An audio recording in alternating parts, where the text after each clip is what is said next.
পুরাতন মালদার বলাতলি যাত্রাডাঙ্গা বিলের দূষিত জলে লক্ষাধিক টাকার মাছ মরে নষ্ট হয়েছে, ফলে মাথায় হাত পড়েছে মৎস্যজীবীদের। শনিবার সকালে বলাতলি বিলে প্রচুর মরা মাছ ভেসে থাকতে দেখা যায়। খবর পেয়ে ছুটে আসেন মৎস্যজীবীরা। বলাতলি মৎস্যজীবী সমবায় সমিতির সদস্য জিয়াউল হক জানান, আমরা ধার করে এই বিলটি লিজ নিয়ে মাছ চাষ করি, কিন্তু নারায়ণপুরের বেশ কিছু কারখানার দূষিত জল এই বিলে এসে পড়ছে। ফলে বিলের জল দূষিত হয়ে আমাদের চাষ করা বড় বড় মাছ মরে নষ্ট হয়ে যাচ্ছে। ফলে আমরা প্রচুর ক্ষতির মুখে পড়ছি। রাজ্য সরকারের কাছে দাবি আমাদের ক্ষতিপূরণ দেওয়া হোক।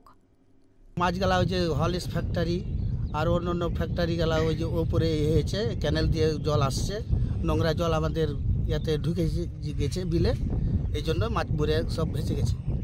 জলে গ্যাস হয়ে গেছে, এই জন্যই মরছে মাছ।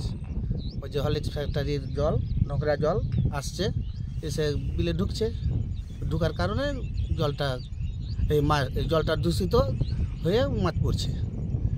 এই যে আমরা ধরো 2 বছর আগে একবার গ্যাস এসেছিলো, মানে মিলের জল এসে একটা গ্যাস এসেছিলো। কোথাকার জল সেটা? এই যে পেপার মিল, তারপরে হলিস ফ্যাক্টরি জল এসে মোটামুটি 2 বছর আগে 20 লাখ টাকা মতো লস খেয়েছিলাম আমরা। আচ্ছা, ফের এবারকার জলটা এসে ফের এবার মাছ মরে, যে কতগুলো মাছ যে মরে বসে আছে আমরা বলতে পারবো না, কিন্তু আমরা আজকে সকালে এসে দেখলাম মাছ অনেক ভেসা আছে। তো আমরা কিছুটা উঠিয়ে এসে এখানে জড়ো করলাম, দিয়ে মানুষজনকে দেখালাম মাছটা।